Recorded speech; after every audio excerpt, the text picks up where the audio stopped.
terrorism and communism as an effective means of deconstructing white Afrikaner identity. If we look at the first article, no explanation was provided as to why that article would be a problem, but okay, the article started, what was the problem with whiteness? In that article, I said that despite claims of post-apartheid white victimhood, whiteness ensured that benefits continued to accrue to white people in present-day South Africa. So this article contradicted this politics of white victimhood that we see coming from the MAGA movement and that it shares with the white right in South Africa. In the second article that the White House said was about promoting terrorism and communism, the argument was basically saying that we should look at historical examples of the very few Afrikaners that actually promoted and supported democracy. And I specifically referred to Bram Fischer, who was an anti-apartheid lawyer, who was part of the defense team at the Rivonia trial and the treason trial, and Bruiten Bruitenbach, who's an author and poet. So Fischer was prosecuted and sentenced to life imprisonment for being a member of the South African Communist Party, while Bruitenbach was found guilty in terms of the Suppression of Terrorism Act of 1967 and also incarcerated. However, in democratic South Africa, we obviously see both Bruitenbach and Fischer as very different kinds of figures. We don't see them as like the apartheid regime sees them or saw them at the time. So for me, the fact that the White House was framing this reference to Fischer and Bruitenbach as examples of the promotion of terrorism and communism felt like going into a kind of a time warp. Because if you think of, what is this discourse about that talks about opposition to apartheid as the advancement of terrorism and communism. And in fact, this turns us back to the total onslaught discourse that P.W. Botha used to justify the violence of the apartheid state. So P.W. Botha, as the penultimate National Party leader from 1978 to 1989, argued that South Africa faced a total onslaught from terrorism and communism.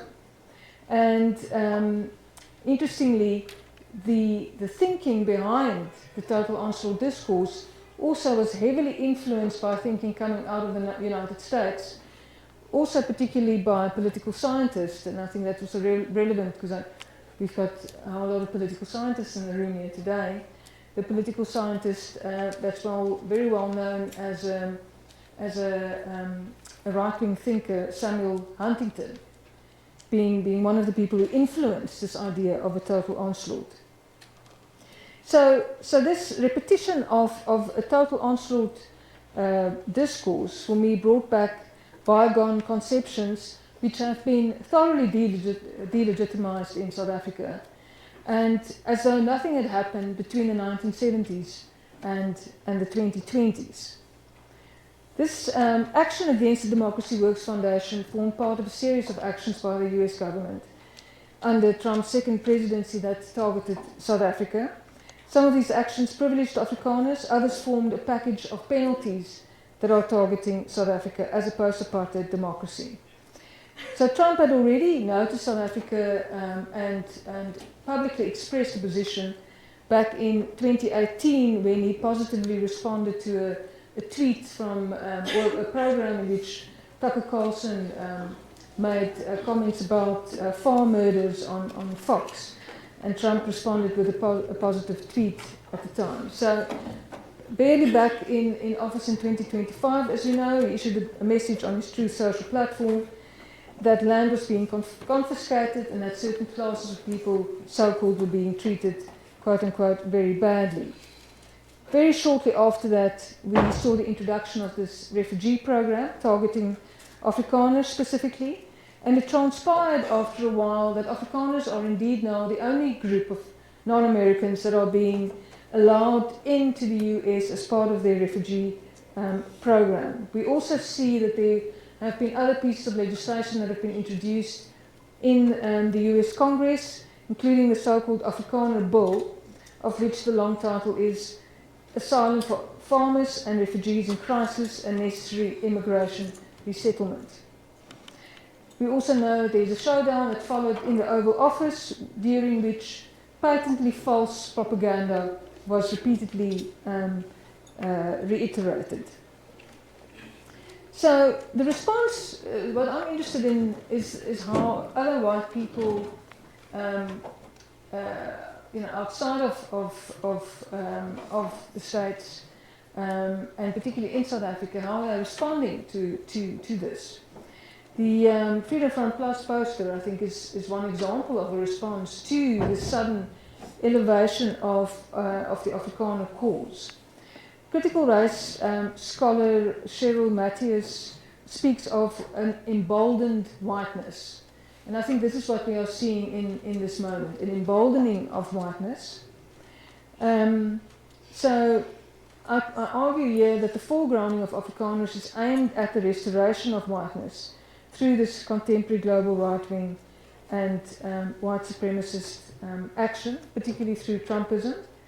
And this is about re-articulating race as a political tool to legitimize both existing inequality and intensified exploitation as we find it under neoliberal capitalism.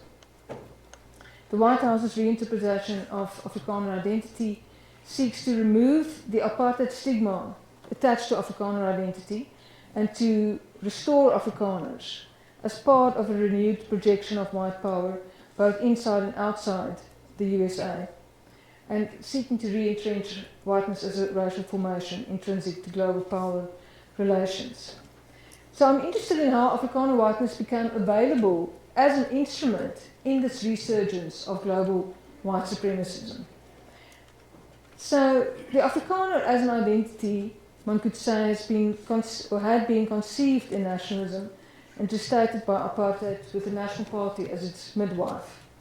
The Afrikaner identity is most associated with the creation of apartheid, which was a system of intensified colonial subjugation and exploitation based on difference, most starkly visible in racial segregation and oppression. With the dismantlement of official apartheid in the late 1990s, the question was at the time whether democracy could create the conditions for a different Afrikaner identity to emerge. Could Afrikaners reimagine themselves, or will they cling on to how apartheid had made them? Were Afrikaners colonialists of a special kind, as the South African Communist Party defined them, or were Afrikaners Africans, as Thabo Mbeki was suggesting, along with Van Zyl Slabbert in the 1990s? More recently, Francis Nyanjo has actually included Afrikaners in his definition of Afropeans. And Afropeans in his definition refers to individuals to include individuals of European descent with deep and primary connections to Africa. So could Afrikaners be called Afropeans? What we see, therefore, is a unique historical opportunity for an identity to reimagine, reposition, and completely rearticulate itself, which is something that does not happen often. What we see in the late 1990s with the TRC is a complete crisis in Afrikaner identity, also because of the revelations at the Truth and Reconciliation Commission at the time. You have very intense debates raging about Afrikaner identity among Afrikaners, and there's quite a substantial literature by myself and people like Melissa Stein and a number of other people on the dislocation of Afrikaner identity because of the transition to democracy. And this dislocation is because this was, in a sense, the hegemonic identity of apartheid, with apartheid being officially brought to an end. Afrikaners were in disarray. But we also, if we sort of cast our lens a little bit further back to make sense of Afrikaner identity, one could also understand it as, particularly through apartheid, as a project of trying to secure whiteness for Afrikaner identity and to be part of the project of whiteness, which is the part of the project of white privilege in the global racial order. And we see then with the relinquishing of European empires and the shift from direct to indirect colonialism during apartheid, the apartheid then shifts to becoming unacceptable to Western forces. And with apartheid then becoming an anomaly, you actually find that there's a global anti-apartheid movement that grows from the 1960s onwards, and South Africa becomes a global pariah. The Cold War did provide a kind of a lease on life for the National Party as a Western ally against communism, but with the end of the Soviet Union and of communism, the regime lost its strategic importance to the West. And with that, then, you see coming to the end of official apartheid, and with that, the Afrikaner identity becoming morally suspect. And as Yves van der Haag puts it, he says, apartheid's taint attaches tenaciously to South African whites in general and to Afrikaners in particular. Afrikaners are agents of apartheid whose moral standing was compromised both historically and as current beneficiaries of past exploitation. So, with the fall of apartheid, South Africa became a failed settler state, as Roger Saville puts it. This failure could, as I said earlier, open up opportunities for a reimagining of the identity. And I did find in the work for my book, the research for my book, Sitting Pretty, on white Afrikaans women in post-apartheid South Africa, I did find some signs of this positive reworking, one could say democratization of the identity. But there are a group of Afrikaners, and most typically one would associate them then as people who voted for the HNP and the Conservative Party from the late 1960s into the 1980s, and then the people who voted no in the whites-only referendum in 1992, it's about 30% of white people, who certainly were opposed to reforming apartheid the way that P.W. Botha wanted to do it, and who were also certainly clinging still to Verwoerdian apartheid as the for them the correct way of governing South Africa. And these people are, we see some prominent cultural, what one could call cultural entrepreneurs who are driving this kind of politics. They are, cultural entrepreneurs are people who have a vested interest in driving identities. They are people who belong to classes and social sectors such as the media and communications, religion, politics, trade unionism, education, the arts, academia, and so forth. These are people who have got a vested interest in identities taking certain forms and who actively promote those kinds of identities. So with Afrikaner nationalism, you see this construction of Afrikaner identity about 100 years ago, where you had these cultural entrepreneurs driving it. Now, 100 years later, in the 21st century, you have what I would call Afrikaner neo-nationalists who are driving an ethno-racial whiteness.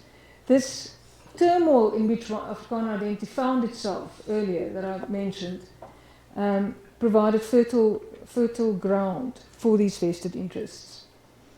So among these, and I'm sure everybody will be aware of it, we have the solidarity movement that has benefited richly from this turmoil in Afrikaner identity. It moved from its beginnings as the whites-only mine workers union, founded in 1902, to become part of the far-right strand of Afrikaner nationalism that supported Verwoerdian apartheid and that opposed apartheid reformism as driven by Botha.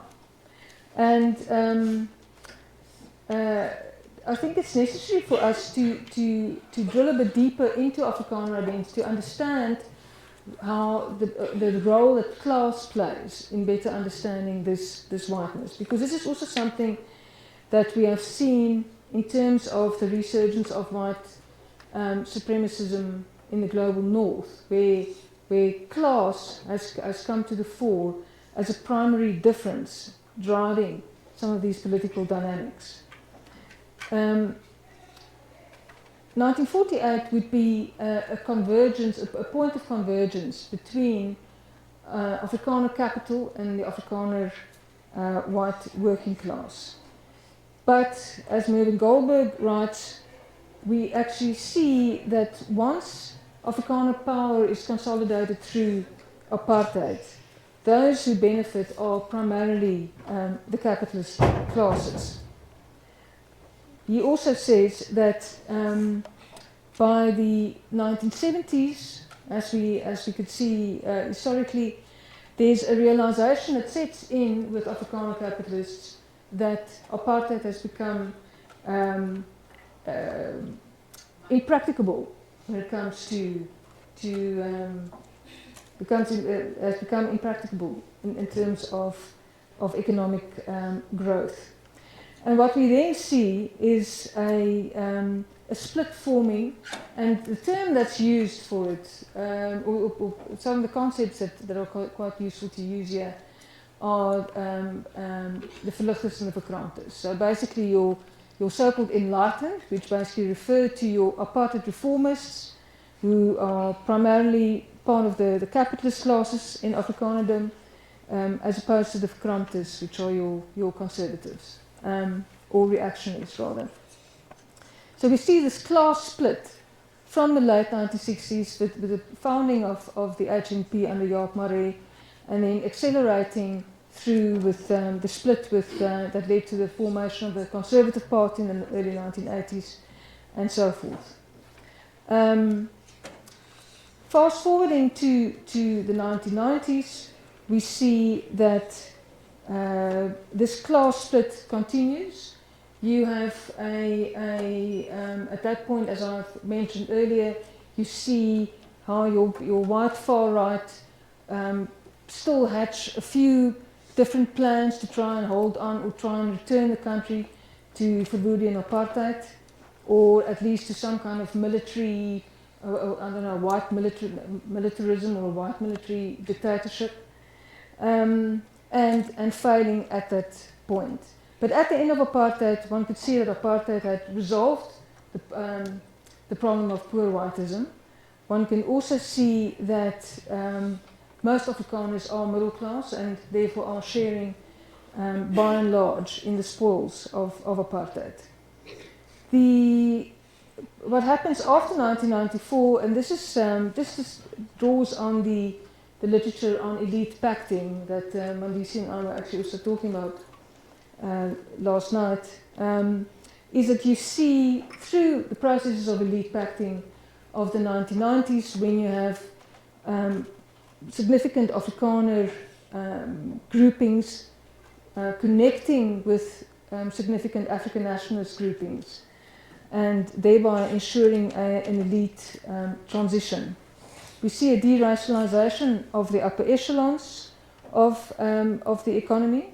I'm talking about the upper echelons, but most people who remain in poverty are black, and black, the face of poverty remains black in South Africa into the post-apartheid era.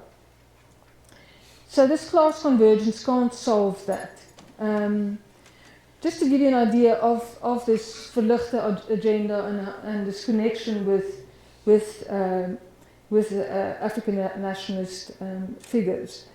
For example, Sanlam, which is the big investment company that people might be aware of, was a primary partner of the National Party from the 1910s onwards. It started the first black economic empowerment deal in 1993 through New Africa Investment Limited. In its TRC submission and appearance, Sanlam acknowledged that it had a special relationship with the National Party, but it also said, quote unquote, "We are delighted that we've also been able with the new ANC government to establish a very warm relationship." So this is an example of this elite pacting of the 1990s.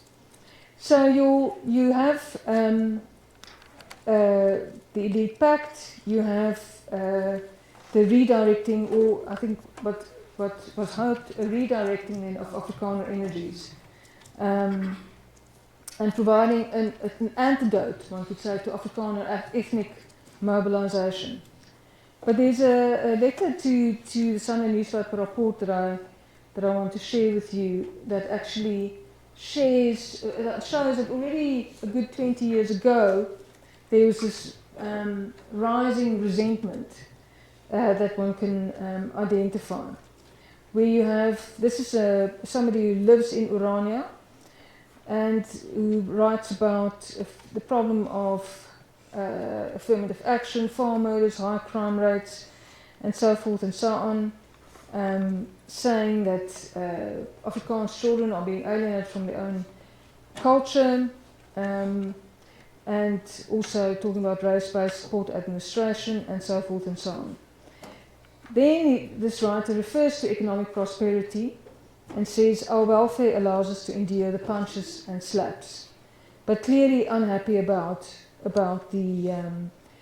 how prosperity in the post-apartheid era might not allow many Afrikaners to identify what they are losing culturally, if you look at this quotation. So the list of grievances in this letter suggested then that your ANC-sponsored wave of increased affluence and the pursuit of materialism and consumerism did not offer sufficient safety valves for some of the failed settlers of South Africa. If we move on then, we see that in terms of the question is then, where does this disgruntlement go to? We see that the Freedom Front Plus in the 1990s and up until today has got a very poor electoral showing. They're not, when it comes to the ballot box, they are usually in the range of 3-4%, and or lower, usually lower in fact. So clearly electorally the far right seem to have been neutralized. But there's another phenomenon that I've written about, which is what I call Afrikaner enclave neo-nationalism.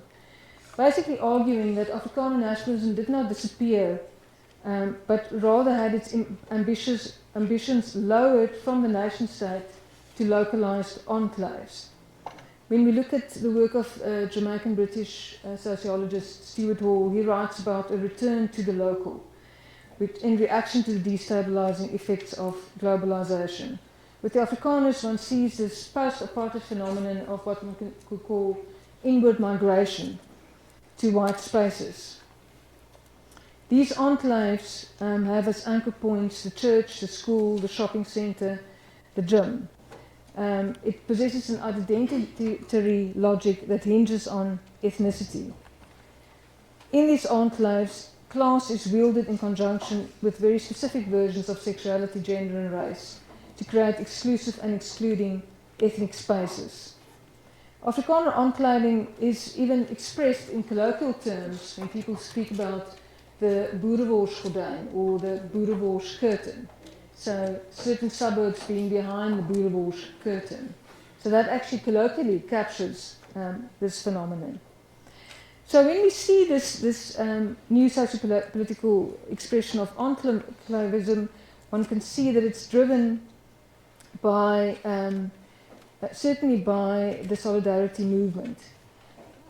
So the solidarity movement, in part, it's driven in part by the solidarity movement. The movement is patterned on the Volksbeweging. So the Volksbeweging was the people's movement that drove Afrikaner nationalism in the 1920s. 30s and so forth. We see in the late 1990s when Philip Buys takes over the reins of the Mine Workers Union, a reinvention of the far right in which the energies are redirected to a different kind of organizing to before, but not through formal political representation. So the Freedom Front Plus remains the only party that expresses this position in Parliament. The rest of these political activities are happening outside of Parliament. When we look at Solidarity's political agenda, we find three significant strategies. that resonate with and facilitate the global rise of the white right. First, the emphasis is on culture rather than race in its discourse. It borrows from Urania, as Mandisi has also shown, where you see an imbrication of race and culture with religious overtones. This cultural blend to Afrikaner nationalism is in fact a front runner to the cultural turn in global racism in the West. Yeah, I see my time is running out, so let me see what I... This is part of what Mondin and Winter refer to in their work as the reconstructed far right, where you have the espousal of a racist ideology, but it's done in an indirect, coded or covert manner. Secondly, there's a recasting of the discourse from Verwoerdian apartheid to a United Nations resonant minority rights discourse. This it borrows from the Freedom Front Plus and also from Urania, where there's a reinvention then of Afrikaners as a vulnerable white minority, that Afrikaners are being threatened, and it recasts Afrikaners then from perpetrators to victims. Thirdly, as you can see from these other two strategies, there's a strong approach to what one could call transnationalization alongside the localization. So you've got the localization happening, but you also have the transnationalization happening. And I have a quote from Dirk Herman where he talks about a trip already back in 2006 and the kinds of friends that they made. So US historian Augusta Dalomo has just brought out a book where she talks about white internationalism. She finds very, very interesting evidence of how ordinary Americans were linking with ordinary South Africans in attempts to so-called save apartheid. These were campaigns being run in the 1980s, specifically aiming to try and keep apartheid in place. And even though these organizations and these individuals failed in the end, as we know, we find that a vibrant network of the white right from South Africa to the United States was created in the process. So what we have is these writing Afrikaners as being part of a globally interconnected right that are pursuing very specific aims, including so-called national and cultural authenticity.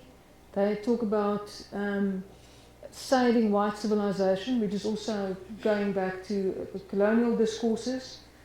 There's an emphasis on Christian purpose, on racial or ethnic purity, and then traditional gender roles and so-called family values. In this, Afrikaners then emerge as useful symbols for white internationalism. This is the last collective of white people who sustained institutionalized white supremacism. And in that kind of role then, Afrikaners bolster the global white right imaginary. By confirming Afrikaners as victims of black South Africans, there's an implication that the end of white rule leads to social and economic destruction, particularly of white people. It allows the projection of whites as under threat, but also under threat in the global north. It's suggestive of white victimhood across the world, and it resonates with racist conspiracy theories. And I'm particularly thinking of the theory, the so-called Great Replacement theory. So if you think of positioning Afrikaners then as being a minority under threat, there's a direct resonance with this argument being made that in Europe whites are being threatened with so-called replacement by racialized others. So the globalization of the Afrikaner is reflective of larger changes in global right-wing politics. Race is rearticulated with culture to legitimize inequality. And the US, my argument is basically that the US-SA relationship should be viewed through the lens of these dynamics. Thanks.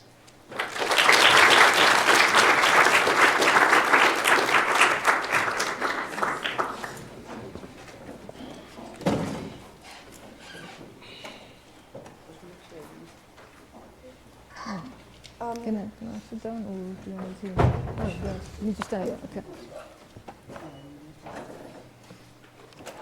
Thank you, Prof. Christie. Afternoon, everybody. Thank you for that amazing presentation. I think it connected with so many things that I know so many people in this room did last year in the courses they were doing last year and things that people are doing even now. So thank you for that. I will open the floor for questions. And how it will work, because we only have 10 minutes left. So you raise your hand and then I will pick, and then after everybody who wants to ask a question has raised their hand, Prof. Christie will then answer. So yeah, we may start. Okay, yes. Thank you very much. Good afternoon. Thank you so much, Prof. Thank you for a beautiful presentation, the globalization of the Africana. And my question for you is, I believe that social media have taken these conversations to a rarefied atmosphere. What do you think social media has done in this conversation? I'm talking as it relates to politics and international space. Thank you. Is there another question?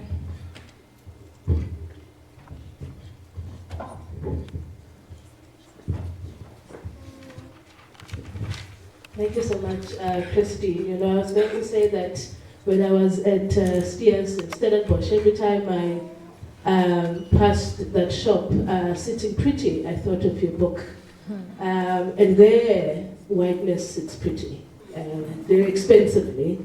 And it was quite enraging then, you know, to be in a space like that, which is so jarring. And the Europeans that come to it, they come to that place because they don't have to deal with black people, because black people that are there are in service to them. And then to deal with this talk of genocide when there's tons of restaurants and it's you can count black people there on one hand. So I guess what I'm trying to formulate is, how do we, what is the responsibility of white South Africans in a place like Stellenbosch in this conversation? It's a clumsily formulated question, but I'm just curious about what existence of a place like that, which I understand to be the place where most of South Africa's billionaires live.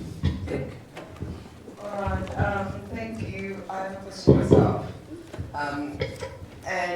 Okay, so if it has to do with what sort of has made the Afrikaners like ripe fruit for the new right in the States, right?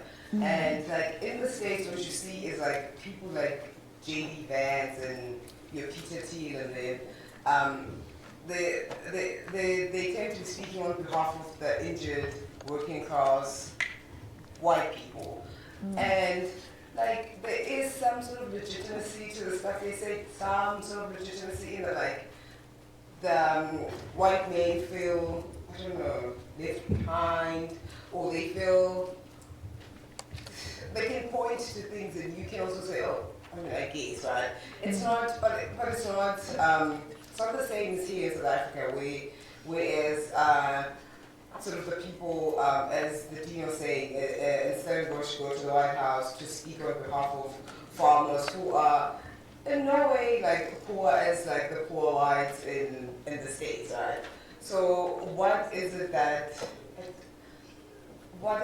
connects these two? What is it that makes them so like fresh? I don't know, makes sense for the eating or like being used by the new right in the state. Okay. Okay. Thank you, Prof, for that presentation. Mine is around the showdown that we saw at the White House. Really taking us back to the US foreign policy that has been in existence for a long time, that has been based on mythology. Like we see this over and over again. So my question really is, in terms of the African continent and specifically South Africa, are we not, to what extent have we devised a strategy to respond to this foreign policy that has existed for a long time, that has been based on mythology? Thank you. Thank you very much. My question is, in terms of the Afrikaners in South Africa, right? What is their main objective in terms of? It seems as if now they are the ones who are being marginalized. They are the ones who are in a state of facing exclusion from the bigger society in South Africa, but that does not make sense, because as black people, we have accepted white people in South Africa, but it seems as if they want to live separately from the rest of other races. So now that they are claiming that there's genocide in South Africa, what is it that they wish to gain, or their main desire out of all this? Prof, you wanna? Okay. Thanks. Yeah, that's already a mouthful. Thank you so much for those questions. I mean, I actually point to how complex this conversation is to try and get one's head around it. Let me start with the last question. Thank you for that. So, my sense is well, firstly that I think a lot of white people are working, living, etc., with black people without problem. So that's not, I do think that this is a very particular grouping of right-wing white people. I don't think they're only Afrikaners either. I think it's some right-wing whites who are driving this process. I was trying to suggest in my presentation that for Solidarity there's a lot of political gain that they can make out of driving this kind of politics. They grow their membership through it. They grow. They can. They've got a plethora of products that they have on offer. Because the Solidarity, the Greater Solidarity Movement, as it's called, consists also. There's an investment arm. There's a technical college. There's a university. There's AfriForum offers all manner of security services, for example, and so on. So they're actually selling products on the basis of this politics. So there's a lot to gain out of it. My sense was when the attention came from the White House that Solidarity was caught on the back foot. They didn't actually expect that it's like the dog that called the ambulance. They didn't actually expect that this would happen, and they were trying their best to capitalize from it as much as possible. That's why they immediately also then left for the US, tried to meet with people there. We saw lots of photographs of them posing in front of the White House as opposed to inside the White House. So there were some questions about exactly how successful this was. As I'm saying, that there's political benefit, there's financial benefit, and so forth. That particular groupings can make, and I think that's why it's useful for us then, as political scientists or as people who are using, as researchers, to empirically look at who's actually benefiting from this discourse. What are the reasons for driving it? Because I can point to a number of Afrikaners that are at this point in time working in progressive formations, also in government, implementing democratic era policies. So I think that's why it's for me more useful to look at particular groupings, individuals, and so forth that are making profit out of this politics, rather than seeing it as a kind of a blanket situation with white people. Then in terms of a strategy to meet this foreign policy that is based on mythology, so seems to me that the South African government's approach has been to try and just counter this discourse. And I think our president did extremely well in the Oval Office. He was just very, very firmly stating the facts. And it was interesting, in fact, it was a great demonstration of how this discourse works, in the sense of how these lies are just repeated. Because from the current president of the United States, he was like on loop. He was just repeating the propaganda over and over again. So I'm trying to keep my phone alive so that I can see these questions. Okay.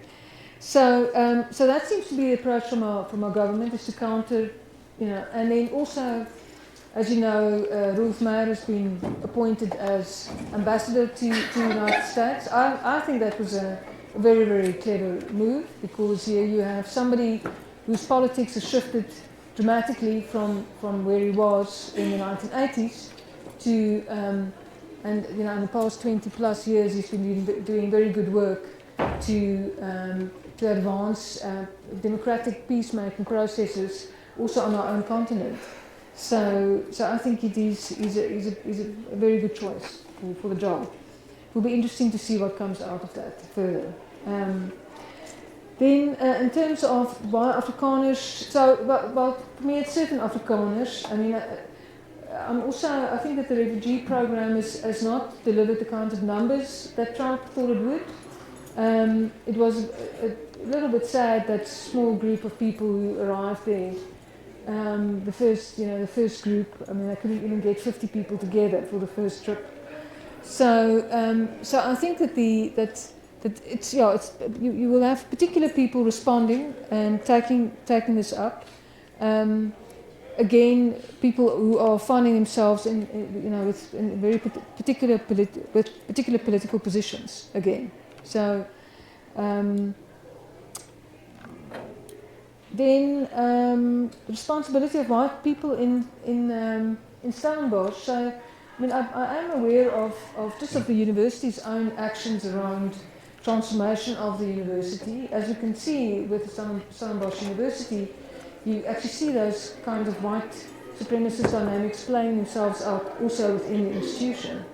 And it seems to, ultimately it's that long, hard slog of actually doing that transformation work over and over and basically driving that agenda as strongly as possible.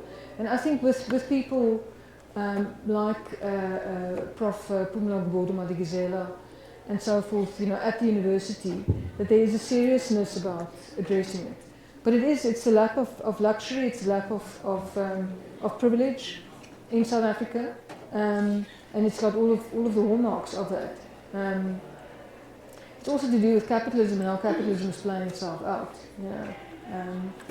So it's very complex. Unfortunately, I don't have a nice, clear-cut answer for that.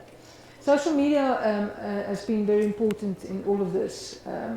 We can see, and that's the reason why Elon Musk bought Twitter and destroyed what was actually a very productive platform for interaction for people. So social media, because it allows you the spreading of disinformation, of propaganda, and you can package them in reels, etc., etc. People see these things coming up on their screens. There's no way of retesting.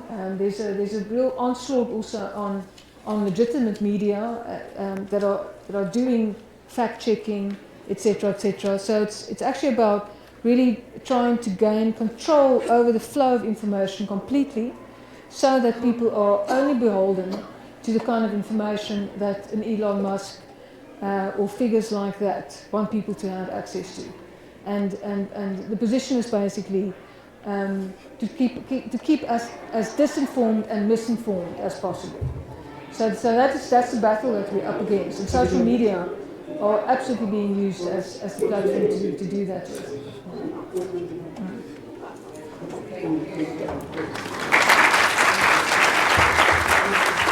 Okay, I'm just mindful of the time. So what I'm going to do is I'm going to thank Professor van der Westhuizen for a thought-provoking and stimulating lecture. And I'd like to thank also everyone who's joined us this afternoon and contributed to the debate. And we look forward to welcoming you back tomorrow here in this venue at 1 p.m. Have a good afternoon. All right, that was good. Yeah.